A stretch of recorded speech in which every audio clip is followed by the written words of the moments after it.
I would really love to be able to start the show for just 1 week without having something that just absolutely makes my blood boil about our appalling standard of government in this country. And by government, I don't only mean the Albanese government, I mean all the politicians and all the bureaucrats, especially the senior bureaucrats, those invisible people at the upper ranks of our government departments in Canberra who really run our country. But this week, they've really gone over the top again on two fronts, treating us like absolute children by denying a visa to a popular Conservative speaker simply because she says some weird stuff sometimes. Something that I don't believe they or any moral, have any moral or ethical authority to do. Even if they have written themselves laws to make it all legal, it's still immoral and unethical and goes beyond what they should be doing as bureaucrats.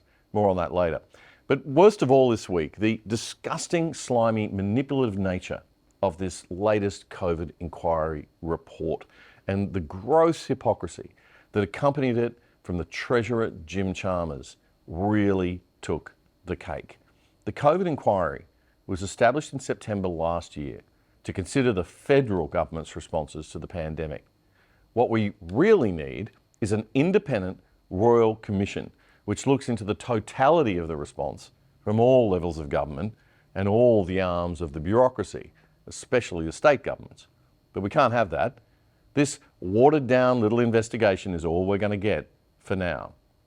It was led by an independent panel of people that the government says has significant experience in public health and economic policy. Here's the federal health minister, Albo's health minister, Mark Butler, in his press conference with the Treasurer, Jim Chalmers, to release the report as covered by the ABC this week. It is very human after an event like that to want to move on and to avoid raking over what was an enormously distressing period for our community. But we have a responsibility, particularly as a government, we have a responsibility to examine our response to the pandemic, to learn what we did well, and in particular to learn what we could have done better. And importantly, to build, as this report describes it, a high-level playbook for the next pandemic, because we know there will be a next pandemic. Yeah, let's not have a next pandemic too soon. Thanks, guys. As for us just wanting to move on, are you nuts? Most of us want a royal commission. We want people held accountable. We don't want to move on. We want answers. We want accountability and we want punishment. We want laws in place to stop the gross overreach by state and federal governments that we saw from ever happening again. It tore families apart. It left Aussies abandoned overseas, unable to return to their own country.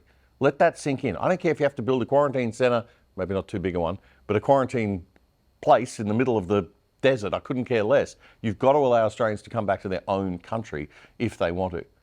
It saw protesters shot at. It saw pregnant women arrested by lunatic police in front of their kids. Generations-old family businesses were destroyed. It wrecked families. It wrecked marriages. It ruined our kids' development and education. And it caused economic mayhem, leading to the inflation that we are all suffering today. And I'm not talking about COVID. I'm talking about the way they managed COVID. And all that is without even mentioning the obscene abuse of emergency powers, including forcing people to take a vaccine that was new and largely untested against their will, under threat of loss of livelihood or their freedom of movement. And I'm pro-vax, okay? But you don't force people to take new medicine. Force them. It's obscene. So no, thank you. We do not want to move on. We want a royal commission, we want justice, and we want punishment for those who abuse their power knowingly, deliberately, and despite every advice from experts in real time, in the moment, telling them that they were out of control, which they arrogantly and irresponsibly completely ignored. We don't want a wimpy report like this designed to sweep it all under the carpet. It doesn't seek to scapegoat people who were seeking to act in the best interests of our country and the community. But be very clear, it's a report that does not pull its punches. And I'm conscious, and I know the Treasurer is conscious, that it is easy with the benefit of hindsight to second-guess decisions or criticise decisions that were made in the heat of the fight against a once-in-a-century pandemic. And we're very conscious not to do that. Oh, the heat of the fire against a once-in-a-century pandemic that everybody knew was going to come eventually and we had crisis manuals for, but you ignored. No. You don't get away with it that easily, mate. Back right up there.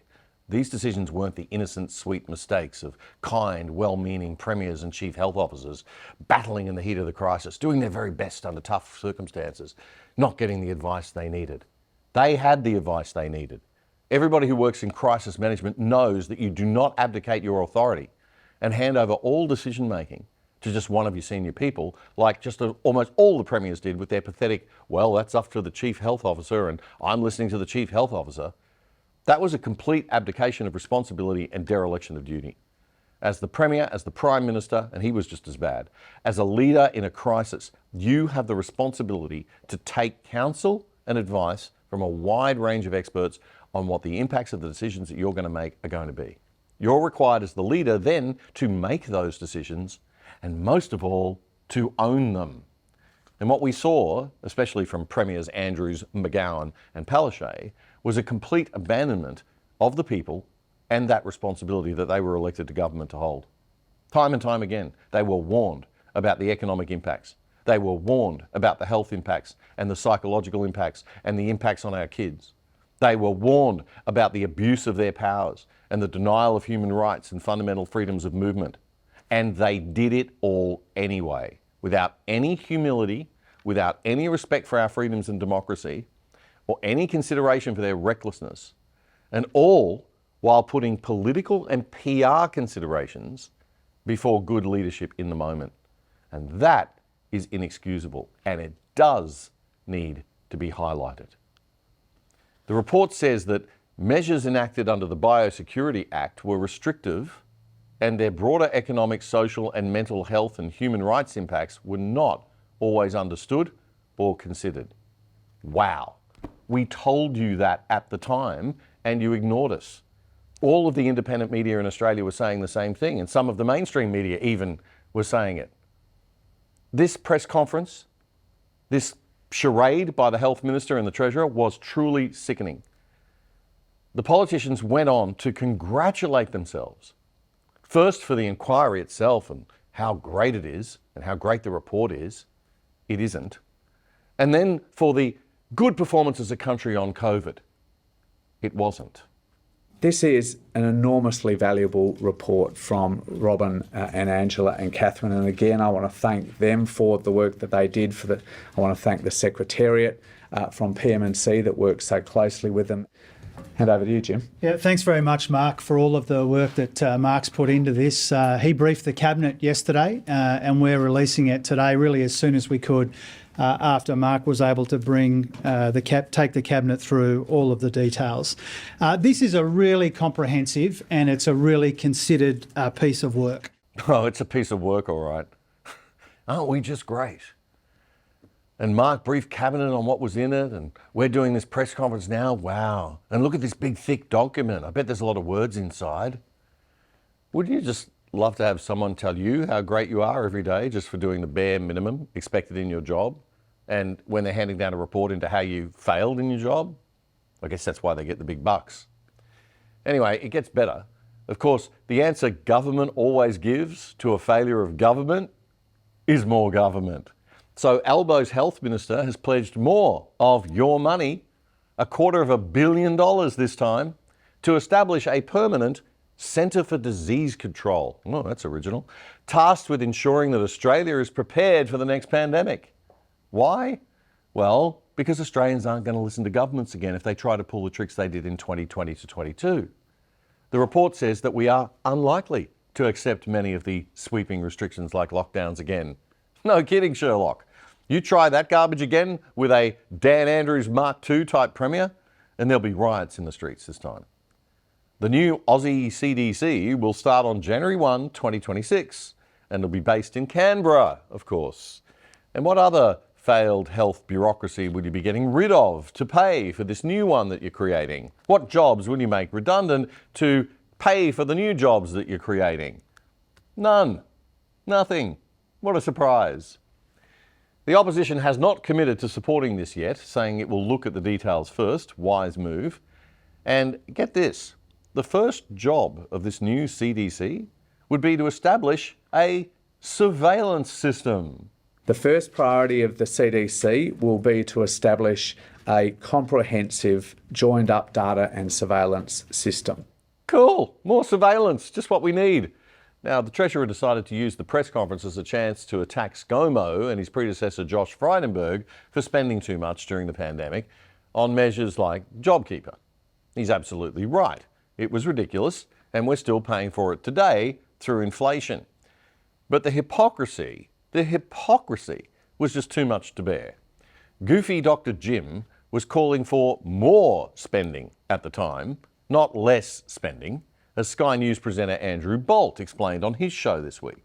Here is Chalmers, who's then in the opposition, near the end of the pandemic, demanding the government drop its plans to wind back the expensive JobKeeper spending.